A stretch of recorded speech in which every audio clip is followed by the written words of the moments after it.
Okay. Actually, this month is the Bible month, no, as declared by our president. So,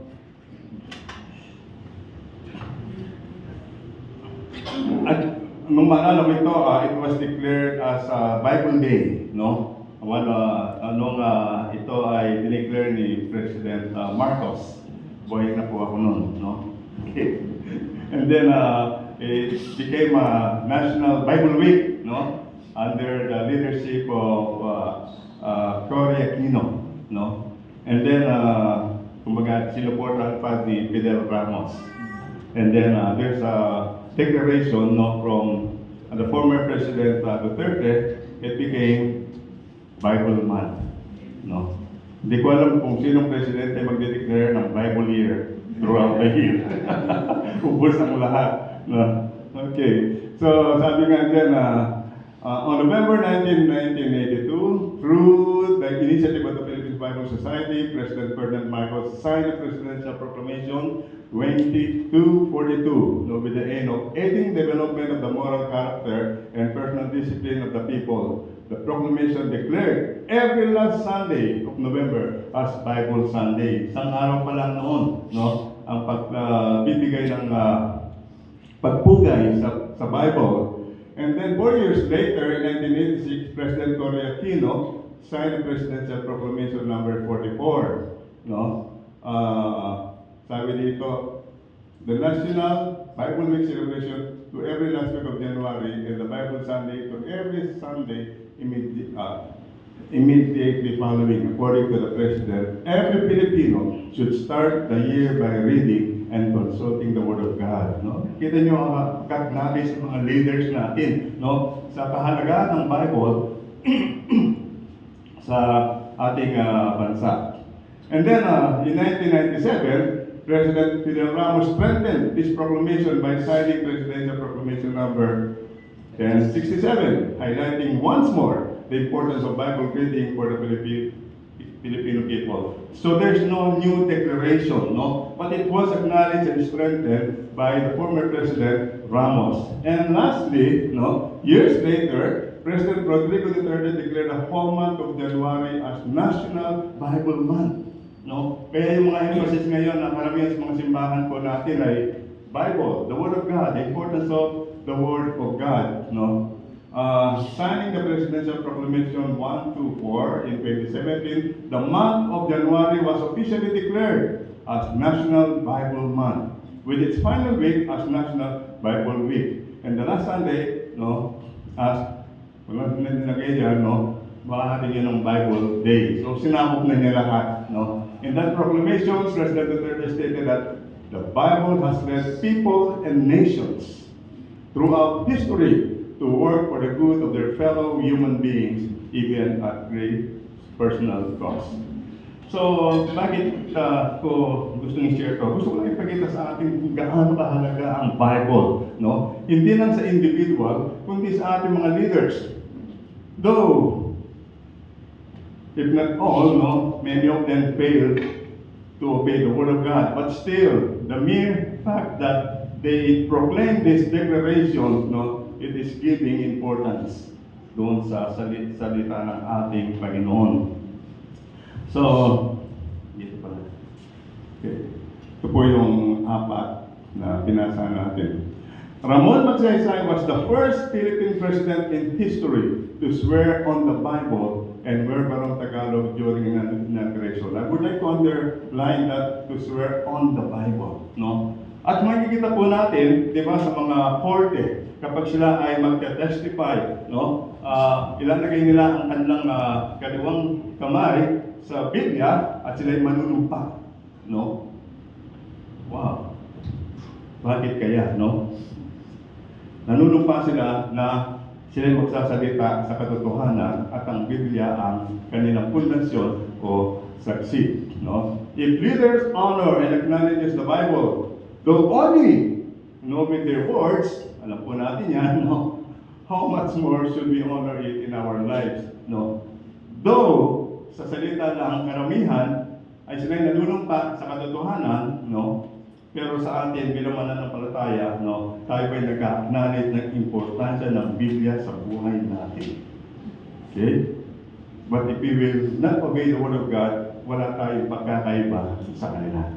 So the only difference that we can see, no, from the leaders at saka sa atin ng mga Christians is that we pay allegiance, no, to the Bible with the intention to obey the Bible. Pero kung wala tayong intention na sundin ang salita ng Panginoon din, sabi nga, wala din tayong pinagkaiba. No? Ang pinagkaiba lang natin ay nasa position sila, tayo wala. So let us make a difference. No?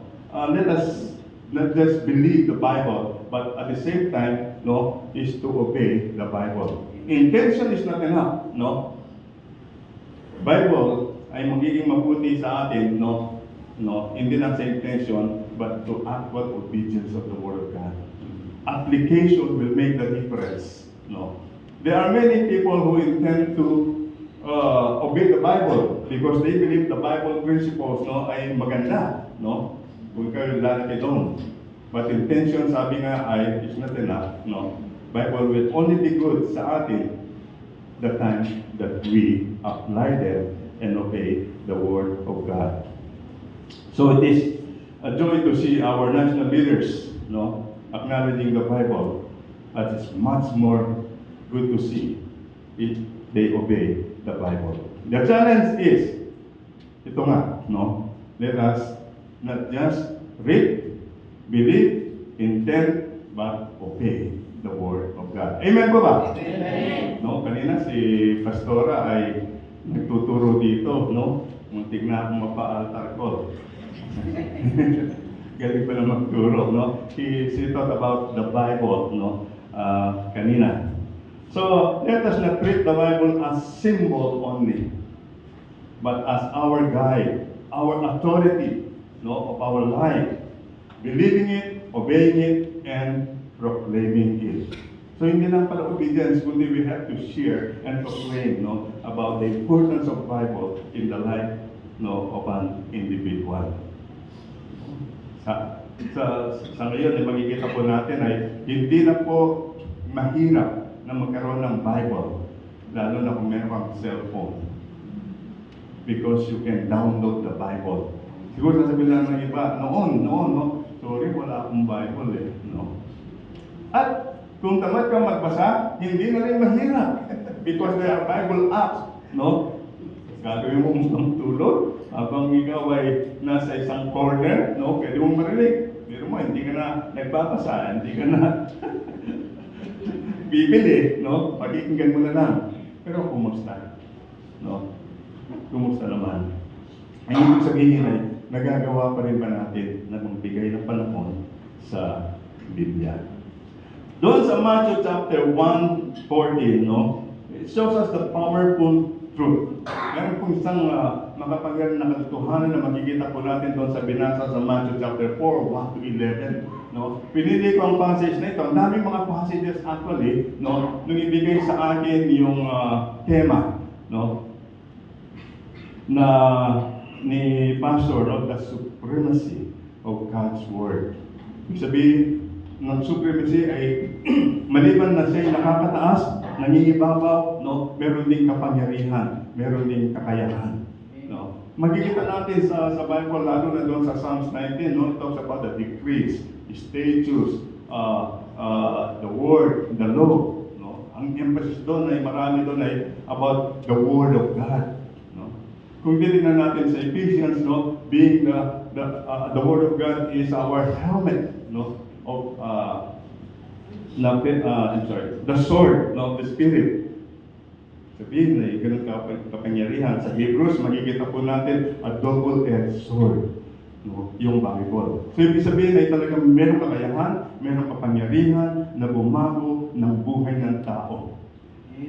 Ang mga jail institution, no, they are trying all their best in order for these people na nakulong sa kanila ay mabago. Paglabas nila, bago, no? Meron na silang tato, namumutla na sila, payat na sila, no? Pero hindi yun ang intention. Ang intention ay mabago. Pero it is not this institution ang magbabago sa kanila, kundi ang Panginoon Diyos through His Word. Amen po ba? Hindi mo kailangan ikulong sa tao para mabago, but if you hear the Word of God, no, and put them into their heart or take heart of the Word of God, no, they will be transformed. Actually, ang maraming mga matatapang na nakakulong, no, ay hindi kayang baguhin ng jail, no, pero when they encounter the Lord and through His Word, no, nagkaroon ng transformation. So, ganun po, kalakas, no, kasupreme, no, kakapangyarihan ang salita ng Panginoon. We cannot just set it aside, no, libro ka lang, no, hindi. There is power, no, sa Word, especially the Word of God. Okay, so,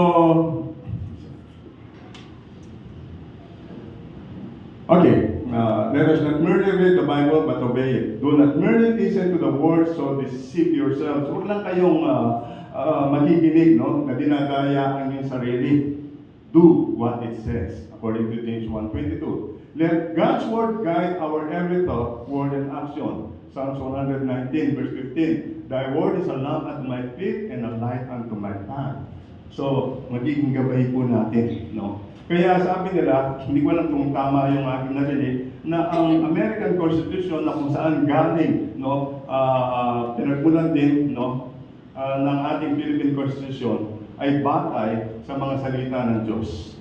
Yung moral values ng salita ng Panginoon ang pinagpasihan upang mabuo ang isang Constitution sa Amerika at naging basihan din ng maraming mga bansa.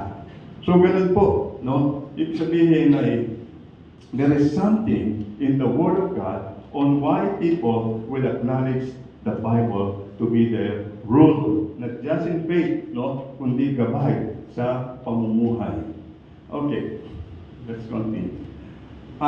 Binasa ko kanina, no, itong passage na ito. Hindi na po natin babasahin.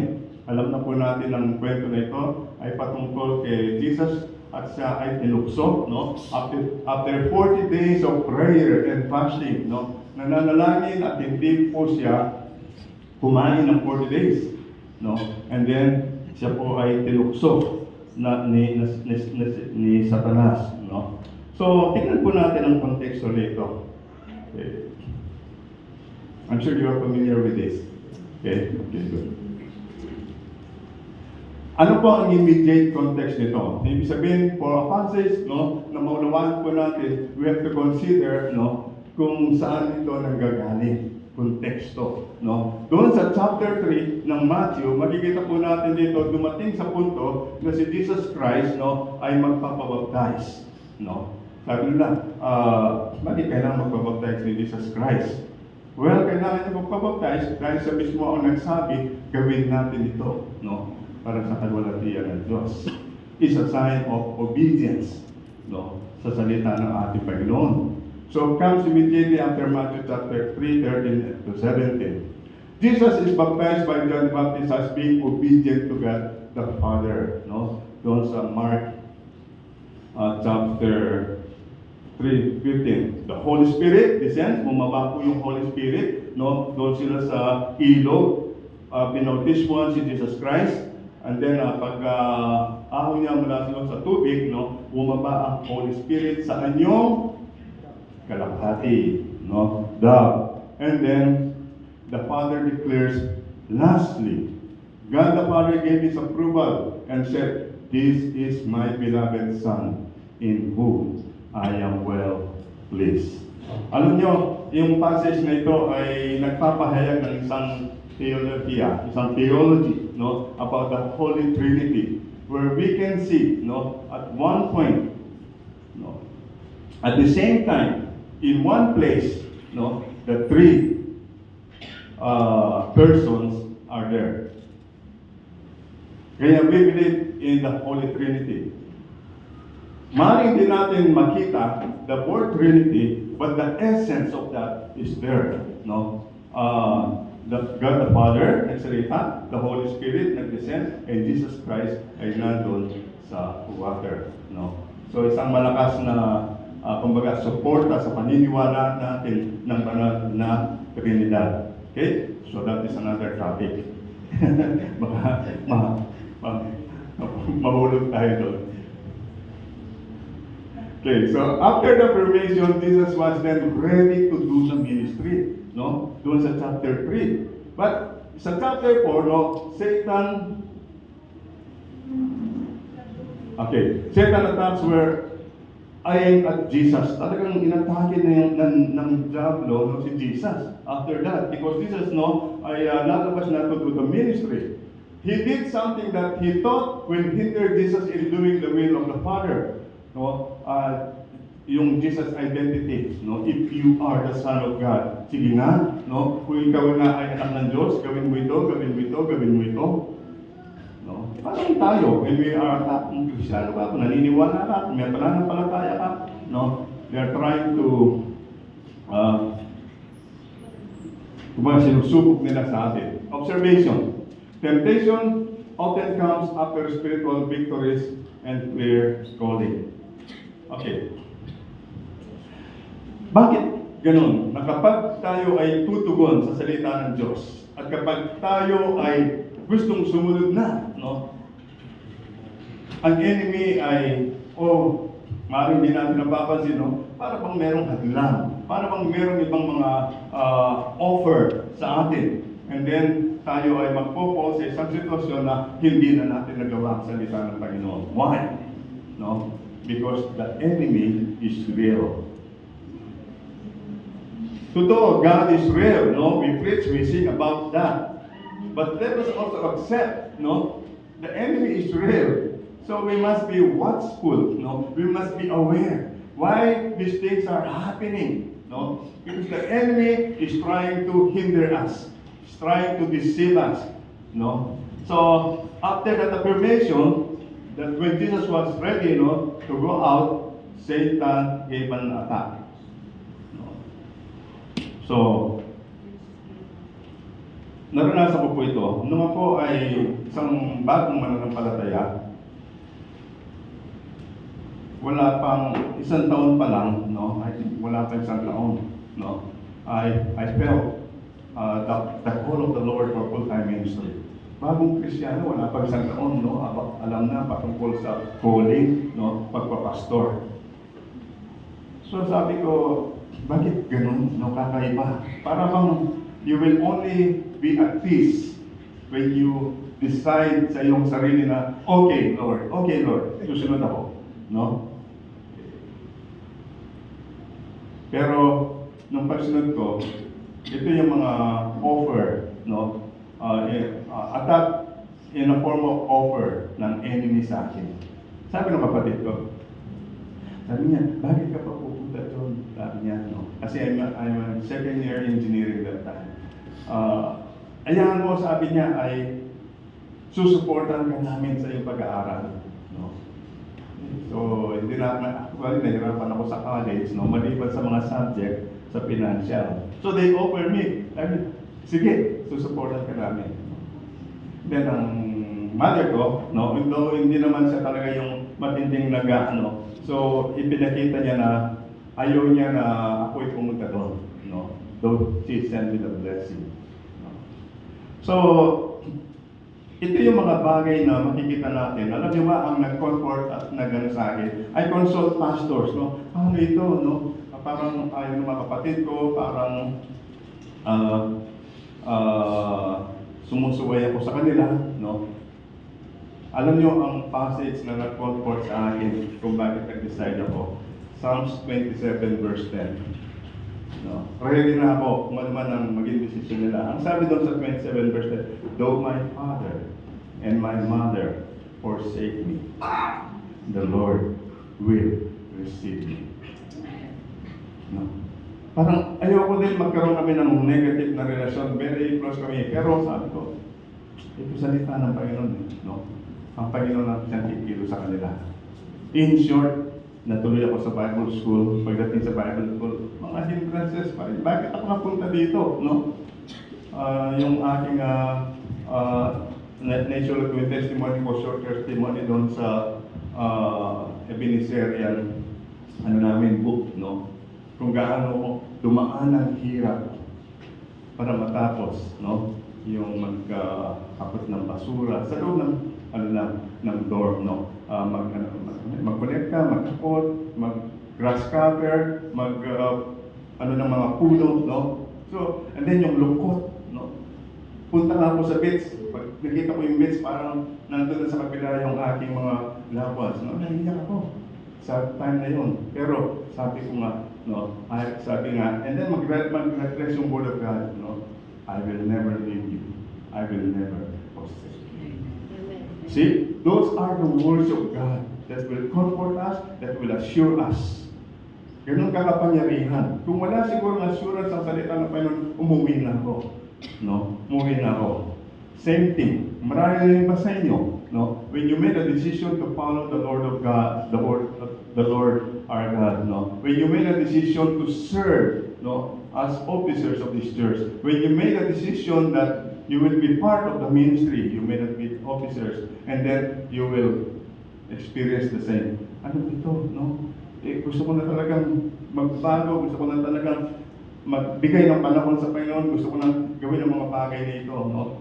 Ang daming mga conflicts, ang daming mga hadlang, no? So why? Because the enemy is real, but God is more real in our lives. The Word of God will assure us. The Word of God will tell us, I will never leave you. I will never forsake you. No? Just trust in me. Kaya isa sa mga passage na pinangahawakan ko ay yung trust in the Lord with all your heart. Lean not on your own understanding. In all your ways, acknowledge Him, and He will direct your path straight. Without those words, wala yung mga salita ng Panginoon, no? Maaring hindi ako magtatagal sa ministry. Alam niyo, ang ministry, parang nakikita niyo lang na magaan, maganda, kasi nakabis kami, nakatayo dito, lagi nagsasalita, parang bida, lagi, no? Yun lang, panglabas, no? Pero, ang daming struggle, no? Hindi madali, no? Naalala ko naman tuloy, nung si Shamsi nasa church pa si Shamsi noon. Yun ang time na kung saan ay lumabas yung aking allergies sa mukha, no? Kinulang kong picture yung mukha, hindi ko na makita eh. Ang pangit talaga, no? Pangit na ako, bumangit pa, no? And then, magkikipag-beso-beso kay Shamsi kasi nga, nag-decide mo lang sa kanila sa bahay nila, silang dalawa ni Lloyd, no? So, tuwing dumarating, ganun lagi, no? Beso-beso. Sabi ko, maga. Hindi lang maga, ah. Kaya alam niyo yung alon-alon ng pilit na ganun. Pagkakanta. Bakit nagkaganon, no? Yung bako, dahil nga sa stress sa ministry. Buti nga si Pastor, bogi pa rin. Well, going back no, to the point. Despite of those hindrances sa ministry, the Word of God strengthened me and helped me to believe in His words until I saw myself, no, nakita ko ang aking sarili, no, that I am being used by God for His glory, utilized by God for the salvation of many, no, being a guardian or protector of the church. Why? Sinong nagbigay sa kalakasan sa akin?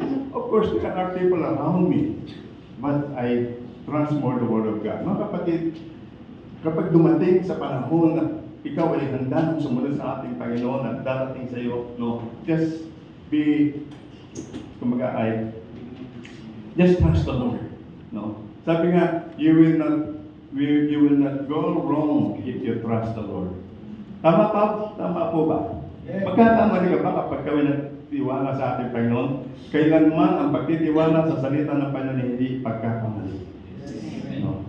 Though sometimes namimili po tayo ng salita ng Panginoon na gusto natin. No? Piliin natin lahat ang salita ng Panginoon.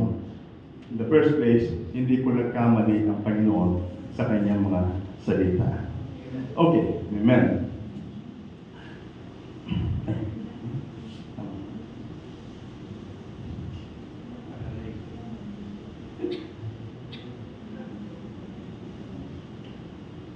Okay, that time, no, makita po natin na si Jesus Christ, after 40 days, siya po ay hindi kumain, no?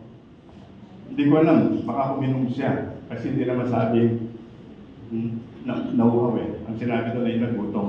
No? But anyway, 40 days, no, without food, ay siya po ay walang kain. Of course, siya po ay gutom na gutom. No? At sa ito pong nangyari sa kanya sa wilderness, actually ay ang wilderness po ay meron pong significance, no, sa mga Israelita, sa ating Panginoon, no, dahil ito yung place of testing at pagtitiwala sa ating Panginoon. No. Take note, Israel wandered in the wilderness for 40 years. No. And Jesus fasted for 40 days and 40 nights. So Jesus recreates Israel's story. But where Israel failed, Jesus succeeds. No? So ibig sabihin nito, no, makikita natin kung paano pwede magtagumpay dahil si Jesus ay nagtagumpay. Mga mananampalataya, kapwa ko mananampalataya. Alam niyo, we are in a wilderness, no? Merong battle, merong hindi po bote. Labanan. Battle. Hindi ko alam kung labanan. There is a war. Okay. No. The enemy will try to hinder us. Maliban sa pagbasa, kundi sa pagsunod sa salita ng Panginoon. Maraming offer, no, kabilang kanan, no, mga iba pag-i-improve ng buhay, yung iba ay mga tukso talaga, magpapababa ng buhay, no. Pero mga kapatid, we have the armor, no. Yeah, to win. We must be wise on how to use the armor of God, no. Ano na surat yun dito, no. Okay.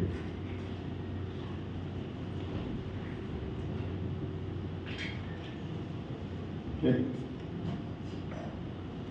Na-play na pala ito. Pag ginanong ko, galing mo na lang, pareho tayo halata.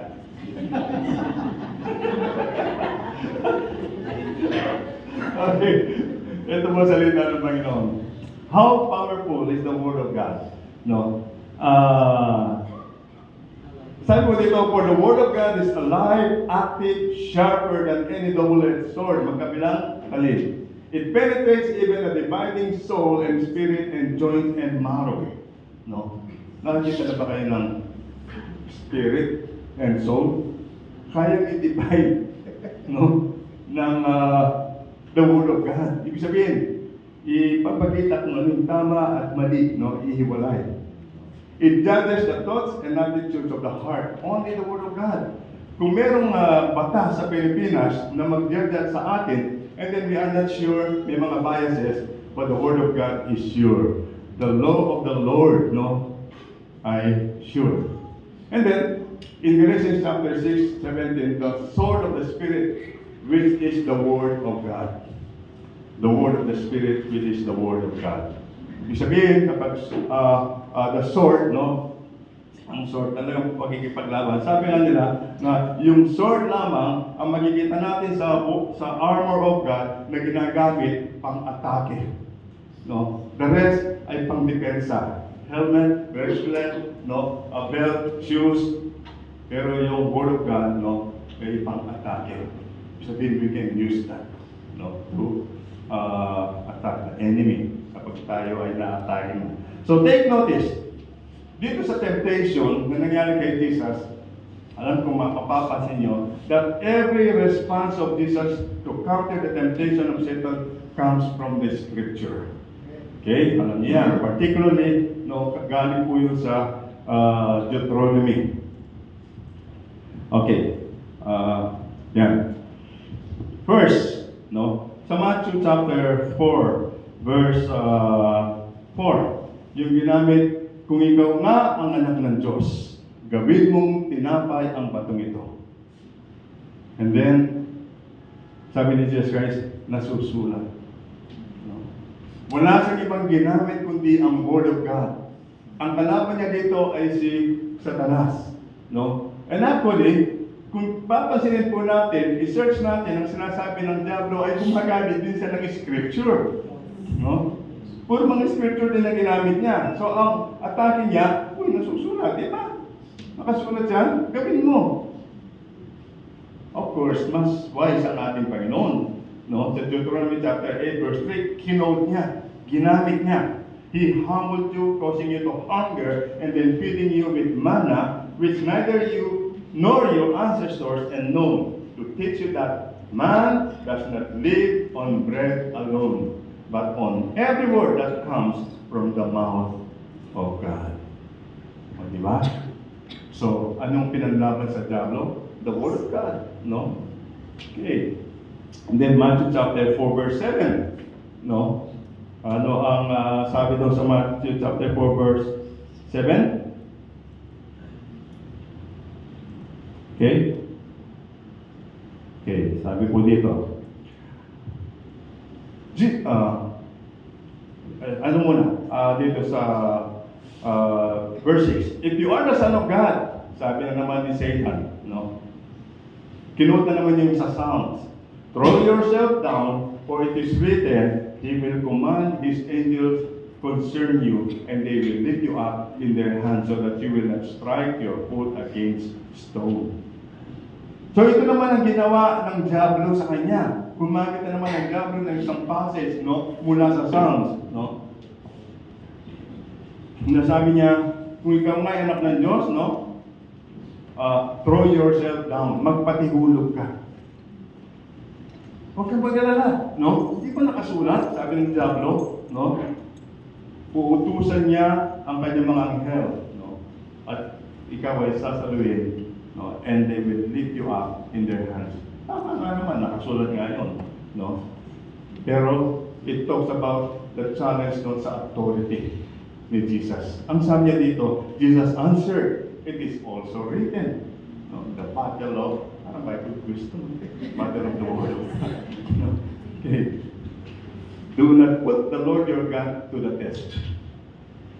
Ito ay tungkol sa mga Israelita na nag-crumble sila, no? Sa kay Moses. Sabi, bakit mo kami nilabas dito, no? Wala namang tubig, no? Wala namang mainom, no? Sabi niya, why are you testing God? Sabi ni Moses. Kaya sabi niya dito, do not put the Lord your God to the test. Ibig sabihin nito ay, kumbaga ay tinatry, no? Na i-question yung pinapangako ng Panginoon. And then third, again, the devil took him to a very high mountain and showed him all the kingdoms of the world and their splendor. All this I will give you, he said, if you will bow down and worship me. Dito, sinyalis na naman niya, no, si Jesus. Ibibigay ko ang lahat na ito sa iyo. No? Lahat ng kayamanan na nakikita mo, no, nandun sila sa itaas, bibigay ko sa iyo. No? Surrender ko sa iyo. And Jesus said to him, away from me, Satan. No? Quoting Deuteronomy chapter 6, verse 13. I believe Jesus, away from me, Satan, for it is written, worship the Lord your God and serve Him only. Then the devil left him, angels came and attended him. So makikita po natin dito na kung paano nagtagumpay ang ating Panginoon using the Word of God. Isa sa mga bagay na nagpapasalamat ako sa Panginoon, no? Yung mga na-memorize ko po ng mga Bible verses nung bata pa ako, no? Nagpa-plus sa aking mind, nag-guard sa aking mind, no? Sa mga decision na gagawin ko, no, nandun na sila. Ngayon ay mahirap na po mag-memorize, no? Tinitignan ko na lang yung, naalala ko na lang yung, para bang yung idea, no? Isa-search ko na lang. Pero no, dami kong memorize na verses. At yun ang nag-guard sa akin. Nung nag-testimony si Manny Pacquiao, nung 60th anniversary ng PCAC, no? Naging part po ako ng 60 Boys Choir nila. Last, ilang months ago na yun, no? Nag-testimony si Manny Pacquiao. nagkaroon ng time, punto sa kanyang buhay na nagkaroon siya ng pagkauhaw sa salita ng Panginoon. Parang nagkakaroon ng transformation, no, sa life niya. Naghanap siya ng pastor. So sa paghanap niya ng pastor, no, nakatagpo siya ng isang grupo na mga nagpipreach, no, sa Bible. Pero hindi siya sumang-ayon. Kasi meron silang itinuturo doon na parang hindi siya sangayon, no? So nag-plus sa kanya, sabi niya, meron akong isang versikulo na nag-plus sa aking mind, and that saved me from that group of people. No, itong grupo ni Kibuloy actually. Okay. Para bang ina-identify ni Kibuloy ang kanyang sarili, di ba? Sa kay Jesus na siya. So noon pa pinipreach na. So nag-plus sa kanyang mind yung memory verse niya, no? Hanggang nakahanap siya ng tunay na simbahan na nagtuturo ng salita ng Panginoon. What saved Manny Pacquiao, no, ay yung, sabi niya kay sa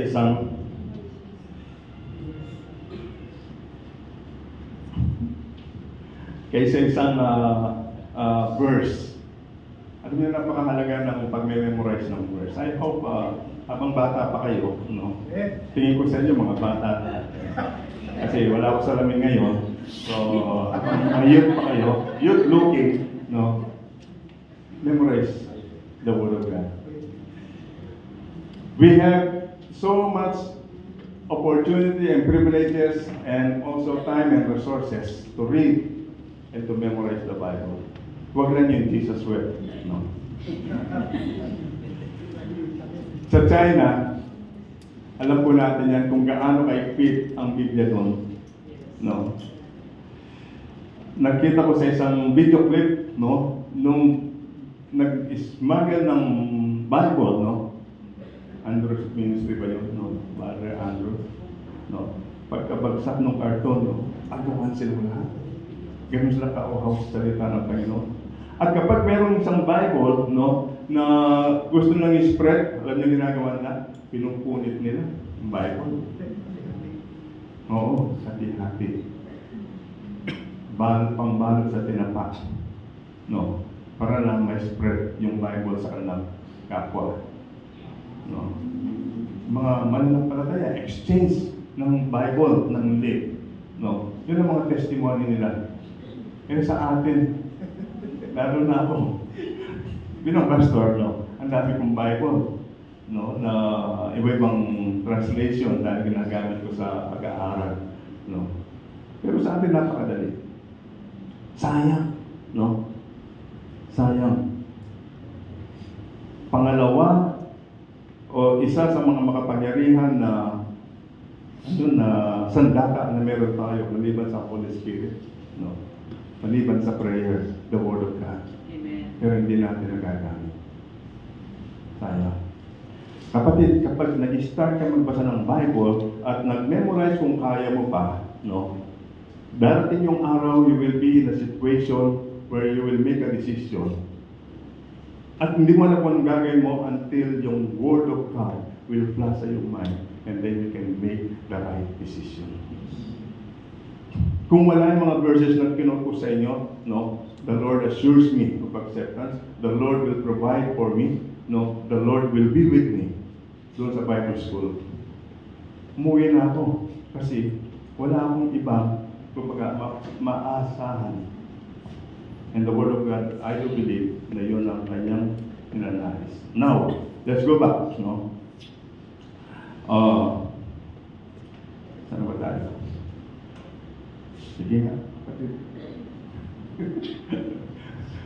Let us now analyze the temptation of Jesus. Kumbaga, I just make a foundation, no, about the Word of God. And this time, paano ito nangyari at ginawa o ginamit ng ating Panginoon. If you will analyze, no, Jesus' temptation followed three patterns that are common to all men. Okay, sa iba alam na ito. Meron tatlong pattern na ginagamit ang diablo, no, para tayo ay magapi niya o matukso niya o matalo niya. Okay? And these are lust of the flesh, second, pride of life, and lust of the eyes. Ito po yung tatlo, no? Itong tatlo na ito, no, ay ginamit na ni Satan sa Genesis kay Adam and Eve, no? And it is the same strategy that God is using to the followers of the Lord Jesus Christ. Dahil ginamit niya ito kay Satan, ito rin pala yung gagamitin o ginagamit niya sa atin. The first temptation concerns the lust of the flesh. Okay, the first temptation, no, concerns the lust of the flesh. Ano yung lust of the flesh? Ito yung pagnanasa ng laman. Di ba? Our Lord is, that time, hungry siya, gutom siya, no? At mismo, no, hindi sinabi na, okay, no, bibigyan kita ng 1 bilyon, no? Ay talagang madaling umayaw. Ano gagawin ko sa 1 bilyon na yan? No? Gutom na gutom ako eh. Pero itong taktika ng Diablo ay ganito, pagkain. Kung saan ka mahina ngayon, yun ang gagamitin ko para tuksuin ka. Saan sa mahina? No? Hindi sa pera, hindi sa ari-arian, kundi sa pagkain. At ang sabi niya, di ba nasusulat? No? Na pwede mong gawin ang batong ito ng tinapay. Pwedeng sabihin ni Diyos, oo nga, no? Anyway, kapag sinasabi ko yun, ay pag ginawa ko yun, no? Nasusulat naman. Pero alam ni Jesus ang taktika ng Diablo, no? Gusto ni Diablo na mag-submit siya sa kagustuhan niya sa time na yun. No? And so, what happened, no? Ni-rebuke siya. Sabi doon, man shall not live by bread alone, but by every word, no, that comes from the mouth of God. So if you think, mga kapatid, no, na masasatisfy ka sa lahat ng na gusto ng iyong laman, no, masaya ka na, hindi po. Maraming mayaman, kung sino pa yung mayaman, sila pa yung nagpapakamatay. Sila pa yung desperado, sila pa yung stress na stress, no? Sila pa yung sabi nga, meron nga ako, sabi niya, alam mo, kung gaano kataas ang iyong kayamanan, ganun din kataas ang iyong pag-aalala. Bakit? Paano ko palalagin ito? Paano ko protection nito? Sinong bibigyan ko nito? Ang dami, no? At kung may magnakaw, no? Anong gagawin ko? No? Okay. The lust of the flesh. Okay, ano yung mga lust of the flesh? Hindi lang po sa maraming bagay po, no? Itong lust of the flesh. Isa ay, isa-say natin sa palit. Okay, sexual immorality sa una, adultery, fornication, pornography, lustful thoughts. So talagang yun, laman natin, no? Mahina doon, no? When may nag-offer sa atin, manok, palay na ang lumapit, hindi mo pa tutukain, no? Kailan po natin yan. No, drunkenness and substance abuse, yung drugs, sa laman din yan. No? Yung makapag-satisfy sa iyo yung alak at makapag-satisfy sa iyo yung droga, no? O anuman mga pinanggagalingan ng mga bisyo, nawawalan tayo ng self-control. Okay? Kaya hindi makapag-satisfy sa atin. Gluttony. Hindi po lahat ng healthy, no, ay meron sakit ng gluttony. Uncontrolled desire for food or indulgence. Ito pong gluttony na ito, kumbaga ay busog ka na, gusto mo pang kumain, kahit na mawalan yung ibang mga tao. No? Gluttony. Laziness and love of comfort. Sa flesh din po yan, no? Sobrang relax mo na, ayaw mo nang lumabas at magtrabaho dahil mapapagod yung katawan mo at yun ang gusto ng iyong katawan, no? Lust of the flesh. Pagnanasa ng laman. Second, no? At meron pa ba? Ayan, lust of the flesh. Uncontrolled anger, no? Seeking pleasure without regard for God, sexual perversion. Next. Okay. Sinasabi daw sa 1 Thessalonians 4, it is God's will that you should be sanctified that you should avoid sexual immorality. Ang sexual immorality, no, ay isa lang yan doon sa binanggit na pagnanasa ng laman. Okay. Next. Pangalawa po, no, yung tinatawag ng the pride of life. Okay? Last of the flesh, then the pride of life. No? Yung pagmamataas o kayabangan o yung pagnanais na kumbaga ay kapalaluan, no? In Matthew chapter 4, 5 and 7, no, the devil uses verses of scripture, but the Lord replies again with the scripture to the contrary.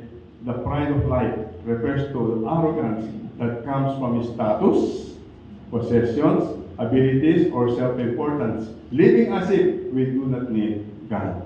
No, yung kapalaluan. Okay, next. Anong mga example na makikita natin dito? Okay, boasting in achievements, no? Trusting personal success instead of God. Alam niyo yung mga achievements, they are not actually bad, no? Pero kung yung achievement yung sinasabi natin na mag-identify sa atin, no? Mali yun. Our identity is in Christ. Di ba? Dependence on wealth or possession, no? As if you don't need God anymore. Para bang kapag ikaw ay magtrabaho, todong-todo, para bang hindi ka na i-bless ni Lord, para bang ibali si Lord, no? Na kahit na Sunday, kung wala ka naman trabaho, no? Tatrabaho mo pa rin. No? You not trust sa ating Panginoon that the Lord will provide. Naniniwala ako na pwede kang umabsent na Sunday, okay? Bawa, security guard ka, no? Na-assign ka ng linggo, no? Ano ang sasabihin ko bilang pastor? Huwag ka pumasok, no? Eh, pag nawala ng trabaho, magbibigyan ko ng trabaho? Hindi. But, there must be a time, no, sa mga taong nagtatrabaho ng linggo, na magbigay sila ng panahon, kahit sa sarili man lang nila, to worship God. Lalo na kapag mayroong multiple services ang simbahan, no? Merong umaga, dalawa, merong isang hapon, merong isang gabi, no? So, dependence, no, sa on wealth and possessions. Parang doon na nakasalalay yung buhay. And then, lack of status, titles, and recognition. Craving honor from people rather than God, no? Or, kumbaga, ay getting honor, no? Kinukuha mo yung honor kaysa ibigay sa ating Panginoon. Self-sufficiency, no? Living as if God is unnecessary. Hindi kailangan ng ating Panginoon. No? Nag-aral ako, sumakong labi ako, itong posisyon ko, disweldo ko, no? Kaya sabi nila, yung mayaman daw ng mga bansa, no? Marami sa kanila mga atheists. Bakit? Hindi na kailangan ng God. Diba? Hindi sila hindi na kailangan ng God. Bakit pa kailangan? Okay naman trabaho. Ari-ariya, sweldo, kaibigan. Para saan ang God, no? Okay. Pero sa atin ng mga mahirap, malapit tayo sa Diyos. Kaya, blessed are the poor. Di ba? Bakit? Because sa ating kahirapan, ang Diyos talaga ang ating inaasahan. So, blessing pa rin yun. Okay? Next. God resists the proud but gives grace to the humble. Okay. Third. So, lust of the flesh, no? Pride of life, na lust of the eyes. Example of the lust of the eyes, covetousness. No? Si kapitbahay, oy. Eh, chismis ako sa inyo. Hindi naman kaya. Pero safe naman. Instead na illustration na ginamit ko, chismis tuloy. Hindi. Hindi nyo naman kilala. Ibang na lang.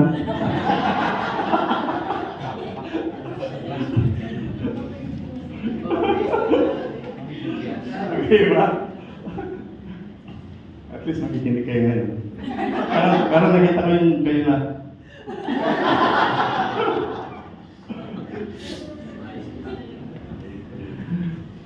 Huwag na lang. Ayun na lang, Pastor.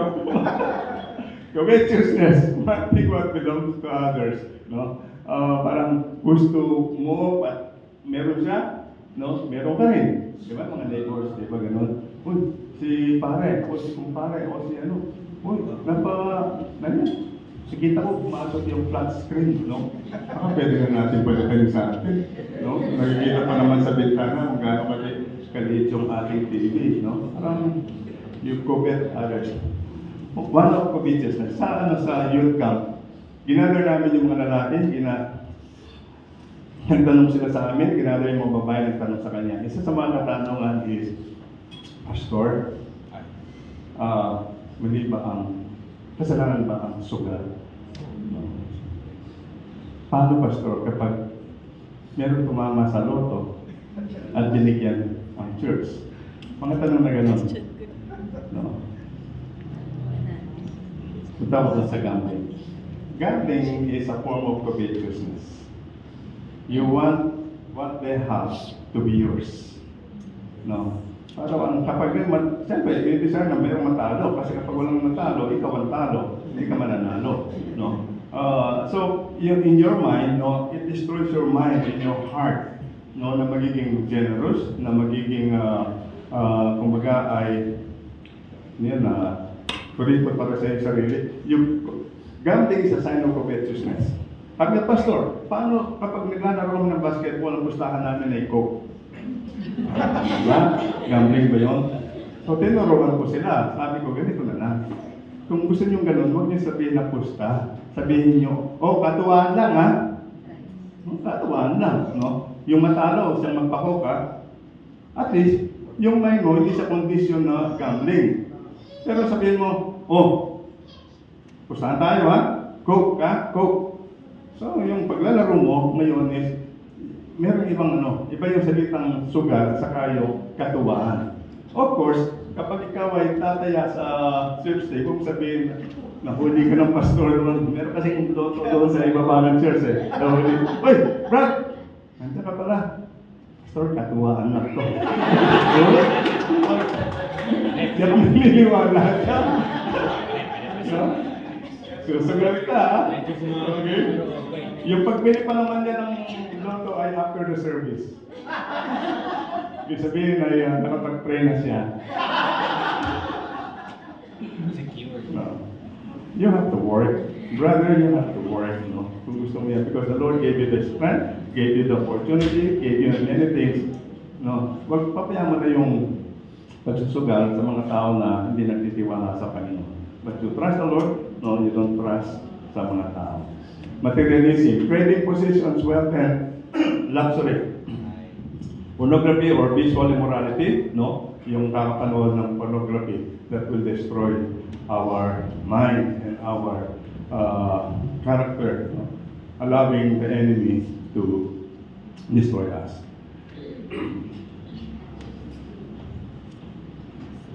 Envy and jealousy. Okay? Pati yung zealous. Pero merong nakasulat sa Bible, no? Si God ay nagselos. So, Pastor, ibig sabihin, okay magselos. No? Wala naman boyfriend. Si God, wala naman sa desire na magkaroon ng girlfriend. So, ibang selos sa kanya. Ang selos sa kanya ay yung the people of Israelites, no?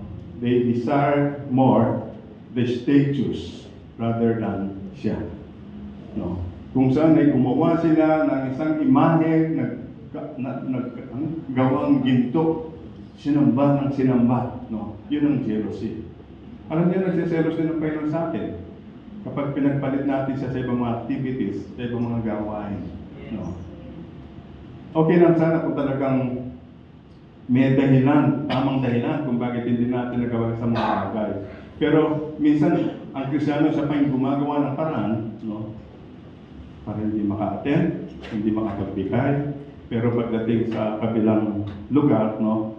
Doon binibigay, doon pumupunta. No? Nasiselos na si Lord. No? Buti ka pa doon, bumapalakpak sa BT, pink, black pink, no? Di mawala na. No? Sa akin, hindi mo mas palakpak ang kamay. Mga gano'n na selos. Okay? Desire for forbidden things. Like Eve seeing that fruit was pleasing to the eye. Okay, let's proceed. Moving towards the end of the dialogue. Okay, so beware, mga kapatid. No? The same strategy Satan used to Adam and Eve, he used it to the Lord. No? And the same strategy is using it today to tempt us, the believers of the Lord Jesus Christ. Lust of the flesh, pride of life, and then lust of the eyes. Paano natin makita yun? Okay, next. Kina Adam and Eve. Lust of the flesh, appealing to the desire. The tree was good for food. No? Uy, masarap yung fruit na yun, yung kulay niya, no? Nangingintab, fresh, no? Eh, binawal ng Panginoon, huwag kakainin, no? Yung bunga doon sa gitna ng hardin. Okay? Walang sinabi kung apple yun, no? Basta't bunga. Okay.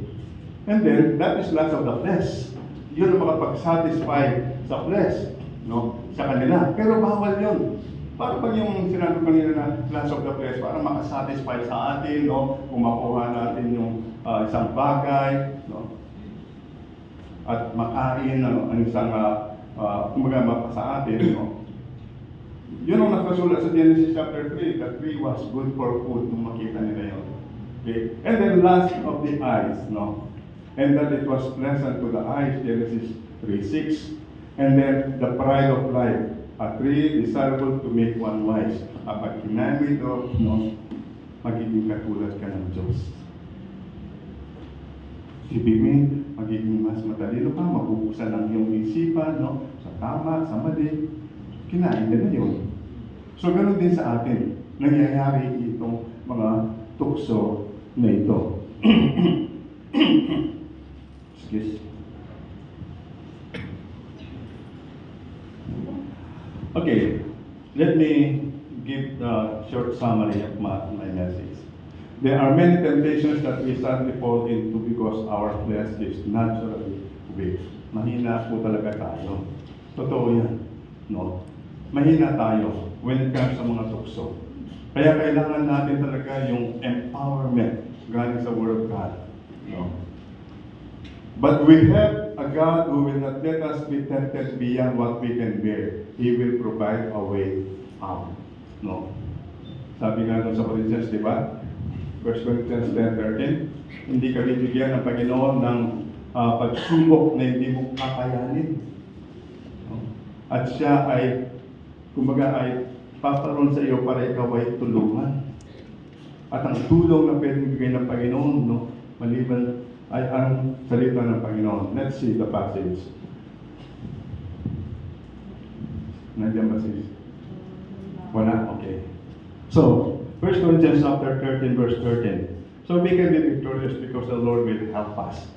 And kapag na-remind tayo sa salita ng Panginoon, talagang lumalakas tayo. Lumalakas ang loob, no? Lumalakas ang pagpapasya na tama. Because that is the Word of God. Okay? Now, final challenge. First, kikita po natin, huling mga hamon. God's Word reveals truth and exposes lies. Paano mo malalaman ang iyong desisyon ay magiging tama? No? The standard we have is the Word of God. Ngayon, kung wala tayong kaalaman sa salita ng Panginoon, sabi sa Isaiah, pataka na lang ang desisyon. Bara-bara na lang. No? Pero if you have the Word of God in your mind, no, your mind is protected, your heart is protected. Kaya sabi doon sa Psalms 119:105, Thy word is a light unto my path and a light unto my feet. Sila ang gumagabay, sila nagiging ilaw sa atin at magiging klaro ang ating desisyon, no? At sasabihin niya ito yung tama, no? Ito ang mali. We need the Word of God, no? There's a way that seems right to a man, but the end of it is destruction. Akala natin tama, pero pag ginawa ng desisyon na yun ay mali pala. But the Word of God will help us because the Word of God will divide what is right and what is not, what is wrong or only mali. Next, second, the Word of God cleanses and strengthens our heart. The psalmist declares, How can a young man keep his way pure? By guarding it according to your words. Ang salita ng Panginoon ay nagsisilbing tubig na naglilinis po sa atin. Okay? Next, God's word directs our step. The Bible is our moral compass. Your word is a lamp to my feet and a light to my path. No? Naipagpalit ko kanina. Lamp, path, feet, light. Pareho lang naman ako. So, hindi ka magkakamali, no? Kung ang salita ng Panginoon ay sa ginagawa mong standard sa buhay. And lastly, the Word of God empowers us to resist sin. I have hidden your word in my heart that I might not sin against you. So, isa sa mga mahirap na decision na ginawa ko ay nagawa ko dahil iyon ang gabay, no, at yung joke ng salita ng Panginoon sa aking buhay. Ang mga presidente na pinahayag kanina, kung tama, no, ang kanilang desire ng Biblia ay magiging standard, no, magiging maayos ang buong Pilipinas. Kaya lang hindi po yun natin nakikita, no. And so lastly, be doers of the word, not hearers only. Kanya, kung babasahin lang natin, hindi naman natin ito isinasagawa, dinadaya po natin ang ating sarili. Mga kapatid, no, napaka sarap na malaman po natin ng salita ng Panginoon ang siya palang gagabay sa atin, pupubog sa atin, magiging tamang desisyon natin at magpapabago ng ating buhay. Mahirap magtiwala, no, sa isang tao na wala kang magaling kung ano kanyang pinangako. But the Word of God, no, ang dami po ng mga pangako sa atin. Kung bakit wala tayong tiwala, maybe we don't have enough the Word of God sa heart natin na pagkakatiwalaan natin. I think now is the time that we must start reading the Bible and put it into action. Because, no, if we obey the Word of God, we will not go wrong. The end of it, no, will be the blessing from Him. God is faithful. Amen? Amen. God is faithful to His word. Let us pray. Let's bow our heads in prayer.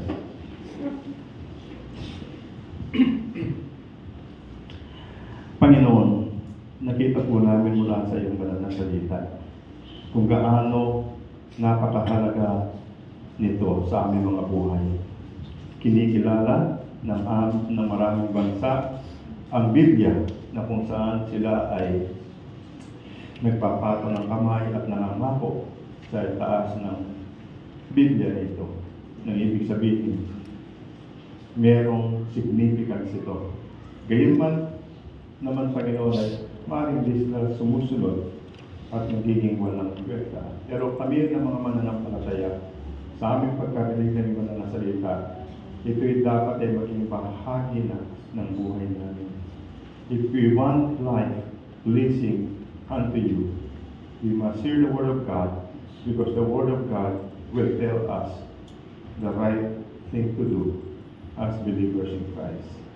There is blessing, there is protection, there is victory, there is guidance and life in the Word.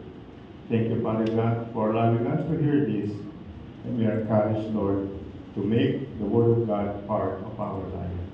This we pray in Jesus' name. Amen. Amen. God bless you.